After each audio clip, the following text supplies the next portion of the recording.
We are back. JP's Ponderings. Conrad's lucky enough to hang around with us, or we've forced him, or he's frozen because he can't actually move because his internet needs a bit of improving down there. But we are back, Conrad. Welcome. Today I want to talk to you about big tech. They call them the Magnificent Seven. They make up pretty much the whole of the stock market. That's not quite true, but over half the stock market. They have extreme amounts of power, and our lives would be fucked if we didn't have any of them. Now, what have you got to... well, I'll make it easy. I'll start talking about it. They don't pay bugger all tax in this country. How? Why aren't I doing this? Is it because Drake's supermarkets... Maybe I can start Drake's online and force people to shop online and set that up in the Cayman Islands or somewhere like that. Oh, what do you think? It sounds kind of cool.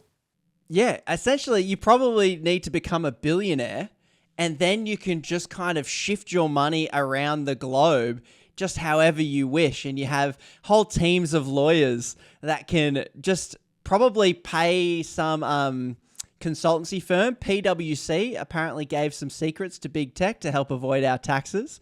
So essentially, you got to move into another class, a billionaire tyrannous class, and then you can really take advantage of the Caymans, or it's Jersey now. It's an island in Jersey, I believe, where they're siphoning their cash. So, have you got any stats? I've watched some of your vids when you're showing how much revenue's been generated by the big tech, and there's such little tax being paid into the country. I mean, I'm one of those believers. I understand you might have overhead costs and server farms that are in countries where you're probably paying someone $2 an hour. But in Australia, when you've got people purchasing things from online, whether they're services specifically like Amazon Prime, where they are services in place, how do they get taxed? I mean, it's not as easy as, because they might say, well, we're setting up in Australia, so we've just built a $500 million warehouse that we're not making any money. How are they all part of the scam, as you use? Well, big tech is like every other multinational foreign-owned corporation. It's the same pattern in the mining industry as it's the same pattern in big tech, but big tech is even harder to regulate because their product's digital. So you look at some of their numbers, and I don't have them in front of me, but you look at I'll throw some numbers out. Oh yeah, I'll throw some numbers. So Apple, 9.3 billion income. Taxable income was 458 million. They paid 137.3 million in tax. That's 1.4%. Facebook, wow, over 1.15 billion in revenue. They paid just 30.18 million in tax, which is 2.6%. Go Facebook. Google, 1.892 billion income, paid 90 million in tax, which is 4.8%. So they're really trying. And then, mate, Bill Gates and Microsoft, 210 million income, but that was only 57 was taxable. I reckon that's a billion, by the way. That is a billion. 210. That sounded low. Yeah, they paid only 17 million in tax, which is a 0.00008% tax bill. Yep, that sounds about right. And we just let it happen. I mean, to add to this scam as to how I think maybe how this comes about, are you across the whole PwC scandal that popped up? No, far away. A year or two. So PwC. So here's how it kind of works. And Michael West is the journalist I get all my stuff from. He's the guy that kind of explained it to me. But essentially, what happens is you got these large corporations, and the Australian government, a few years ago, tried to go, okay, let's crack down on multinational tax avoidance. And so they enlisted PwC, a consultancy firm, to help the government come up with some solutions to this problem. And it turns out that PwC came up with these rules and then turned around and use their insider information to sell to the big tech companies of the world about how to now avoid these tax laws that they had just helped write and create. And it all came out like a couple of years later. We're all outraged and the government's like, how could you do this? It's a betrayal of trust, etc., etc. And essentially nothing happened. Essentially, no one got in trouble. No one went to jail. Like you could class it as selling government secrets. Treason might be a word. Espionage is another. We've locked up people for less. No one goes to jail. No one does anything. But the real little and I even made an Instagram reel on this. You've got because what we're told is that government sucks, and under the guise of this story, the last 10 years of government, the government has been privatizing its role as government, and it uses these consultancy firms like PwC, EY, Deloitte, all these kind of big consultancy firms, and then they turn to the consultancy firm and say, like they did, we need a tax policy, can you write us one? And then they recommend it. So now we've got these private firms working for the government. But here's the real catch. The government then outsources the auditing of these private firms, of these corporations to these private firms. So PwC can essentially be advising big tech, and then PwC itself again audits the company on behalf of the government. And what do you know? It turns out that there's no tax evasion or tax fraud going on. Turns out nothing to see here. It's the sort of thing that does rile you up, really. I mean, do you have any thoughts on what is an ideal way to tax the tech companies, considering they might be doing it hard in Australia and not making money? Or, is there a way, or have you seen or heard of a system that might be a way to say, yeah, okay, you say you're making no money, but you're doing $1 billion in revenue. Maybe some of that's got to go back to the Australian punters. I'm looking into making a reel about which countries have kind of solved for this now. I'll be honest, it is a tricky problem to solve for, because there's a lot of money. When I look at things as like incentives, there is a lot of money to be made by avoiding this. Like they will spend billions of dollars to avoid paying the taxes that they have to pay. And it's much cheaper for them to donate money to the government, so the government just doesn't hassle them as much. And it's never that much money. And then it's much easier to pay a bunch of lawyers to always get around it. But to be honest, like, without any sort of specific here, because it would have to come down to specific tax codes and different things. And they have cracked down a little bit on the Dutch sandwich with an Irish twist, or the whatever it is, where they siphon. That was like the what? What's that? That's what they called. That's what Apple used to do, which was they would they would have an Apple Island charging Apple Australia for intellectual property usage. And so the money would go to Ireland and they'd siphon the profits, and it would go through the Dutch, Netherlands, and back to Ireland. It was like a really complex tax structure. And they've since cracked down on that, and therefore they've stopped using it. So it shows that we know what they're doing. We can come up with tax codes to do it. I just think the government needs to have the balls to look at these companies and say, your books are cooked, right? And we don't even... If you're going to make money here and you're going to do this, then we're just going to make your job super hard to operate here. And if you want to play by the rules, you're still going to make lots of money. But if you're going to like diddle us on, we can see your books are off. I just think the government has the power to look at these guys and say, if you don't want to operate here, someone else will. So piss off. Like we can make their life hell if we want to. But I think the government's afraid of obviously the media power that these companies have, because they would like, I don't know if you saw the war between Facebook and Rupert Murdoch that kind of kicked off. That was last year. Yeah. Yeah. What actually ended up happening? Well, you're going to pay, I mean, Rupert Murdoch as well. I mean, you're still in that bracket of the billionaire reign, which we all need to be in. Pick your villain you want to back. There's no winners here. Yeah. So is there a model that, I mean, I'm curious to see what China would do, to be honest. I mean, I can't imagine them letting you get away with anything. Well, China's kind of the extreme. China said to these tech companies, no, get out. And then they invented their own because then there was a gap in the market, and they've got. I've lived in China for a year. They've got their alternate eBay. They got WeChat. They got Taobao. They got an equivalent to everything because they've got a big enough market. They can kind of do it themselves. And I think obviously I wouldn't necessarily advocate to being as harsh as a country like China, but I do think that governments could just say, that's cool. If you're gonna. It's like we've just given up and we've just gone, that's cool. You can depress our teenage girls and we have data to show that your algorithms are deliberately doing these to increase engagement, et cetera, et cetera.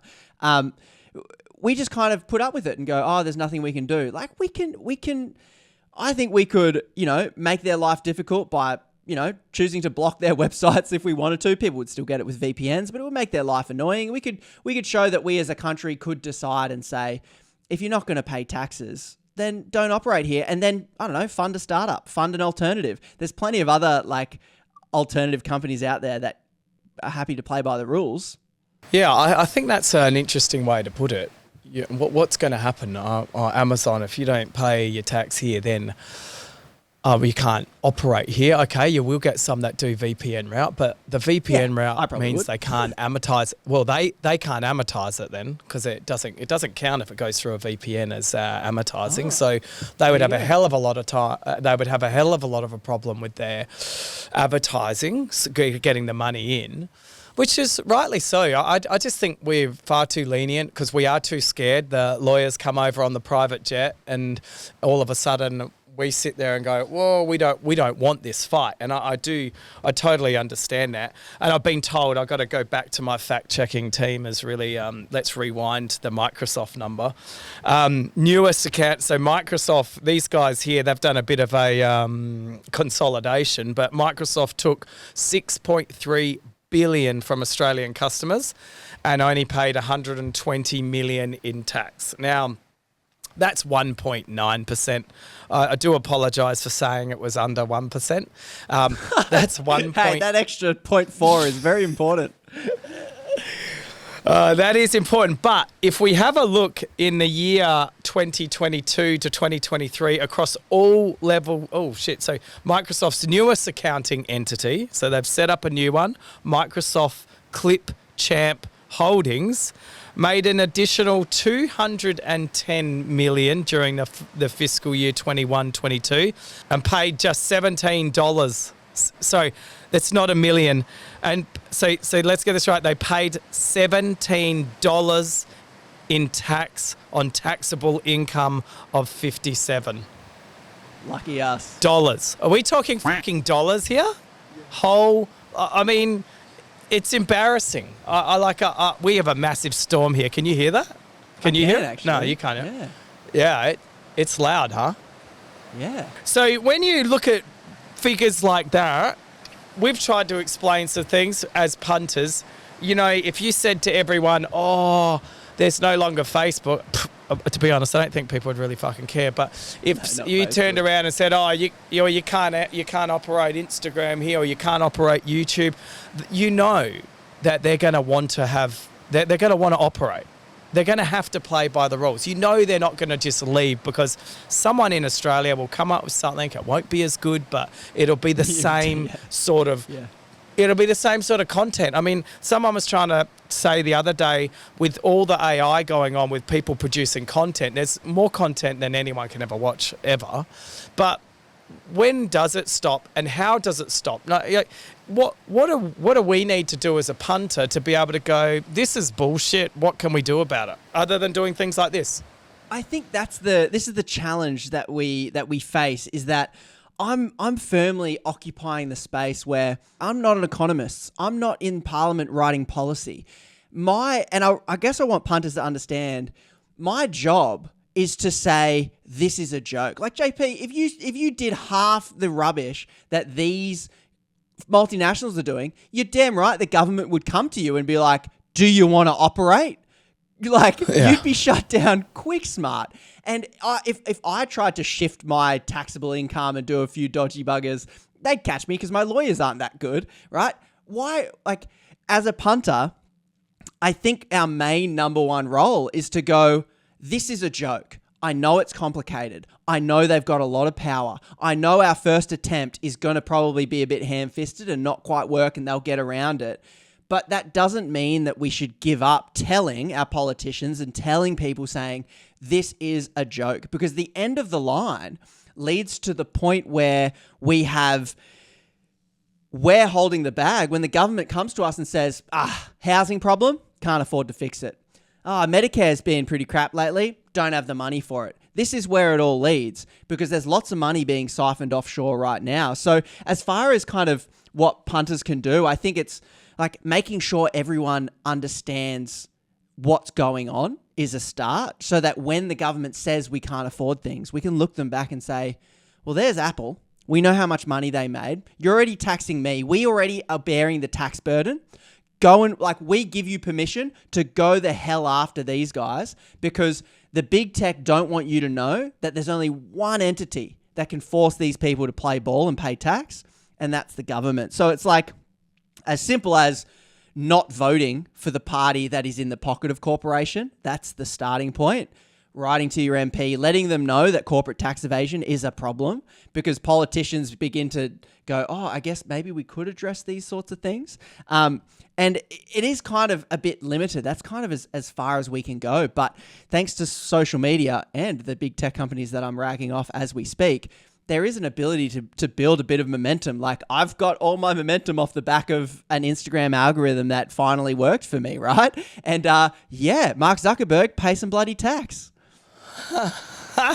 That's a blunt message. But what I don't think people fully understand is it affects you in everyday life. Yes. We could go into, obviously I'm a bit more familiar with the supermarket game. Australia has the biggest monopoly, duopoly of supermarket power on the planet. And we've heard about price gouging, how this is ruining everything. And, I keep saying it's not the price gouging that's the issue. It's the total monopoly that these big players have. And when you have such a monopoly, then you can literally do what you want. And Correct. That effectively is what happens, because, now they bring out a couple, you get a few big fines. Well, let's see someone be fined, and because they're talking about growers as well, which they've brought into the equation. That is not going to change your price.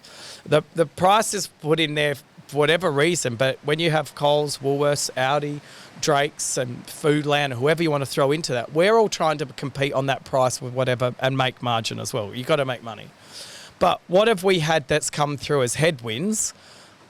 Well, our electricity bill has doubled. So for a small business like us, we've gone from a $7 million electricity bill to $15 million, literally overnight, because that's when the contract ran out. Our utility bills have gone up. We've got landlords that are getting more money than ever because some of those bigger players are paying more money, and they're quite happily get paid double the rent you're paying to kick you out to get more monopoly. These things are going on in every single sector. The banking sector is pretty much owned by two players, not four. This is the part that people really need to understand. Do you have any thoughts on that? No, I think you've nailed it. That's exactly correct. And the ACCC comes out and it says there is a lack of competition. And essentially what I think the big corporations want us to think is they want us to be disillusioned with government. They want us to hate government, and they want us to disengage from government, because then they are left alone to roam the halls of Parliament House like they are right now, with 2,000 lobbyists wandering around, schmoozing up to politicians at little gas executive conferences and whatever it is, because they understand something that they've convinced us is a lie. They understand that the governments make the rules of the game. There's no such thing as an uncontrolled free market. The free market is like, it's like a soccer game. You're playing soccer, and you can either let the richest teams buy off the ref, which is what's happening right now, or we can demand the ref makes rules of the game that's fair for everyone. And if you, like me, want a true free market, then you need a strong government to come in and say, Coles and Woolies, you're a monopoly. because we believe in the free market, you cannot buy out competitors, do dodgy tactics to stop your competitors. You can't undercut your competitors unfairly. We're going to make sure that there's a thriving free market, and that's better for everybody. So these players know that they can make more money by playing the ref. And that's what they've been doing for the last 15, 20 years. And we're left with higher prices for everything, price gouging going on. Everything is now, it's taken 20 years or so to get here, but we're now here where we're suffering with the highest prices because the government will not change the rules of the game because they're too cozy with, the monopolies that have formed. And you're right, you look at profits, because you're talking about profits, and then we look at inflation. The RBA itself admitted that corporate profits were the lead contributor to inflation. Yet what's happening? Interest rates are going up, and people with mortgages, not me, but people with mortgages and prices are getting higher because we have to bear the burden of inflation. And no one's spoken about how gas companies, like you're talking about your electricity bill, gas companies are charging a European market price on our stuff. Electricity's the base layer for every business. That's lifted. So that's driven inflation. And the government hasn't once looked at the rules of the game and say, hang on, if it's our gas, we can have cheap energy. And so, yeah, I think punters, when punters realize that we got to demand the rules be made for us and not for corporations, that's when I think we realize the power of government is in us controlling it, not doing what corporations want us to do and try and stop government from helping us solve the problem. So well put, and a great way to end. I don't think this will be the last time we'll be chatting somehow, because I think you might want to deep dive into supermarkets, and I'm more than happy to talk about that.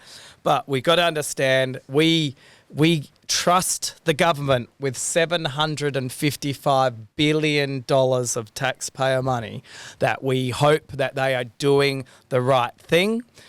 If they could focus on some of these other events, that could be $1 billion, which could be going back into the community, to going back into making this the great country that it truly is. And I think with things that you're doing, super excited to be chatting with you, a bit of a fanboy as well. So good on you for keeping up what you're doing, and no doubt you're not going to stop. Fearful for your life. So if you ever need any security, I know a few people over there, and more importantly, getting to and listening to people and getting the word out there. So I really appreciate you coming on board. It's been super awesome. Thank you. Oh, thanks so much. Thanks for letting me rant and for having me. It's been good to chat.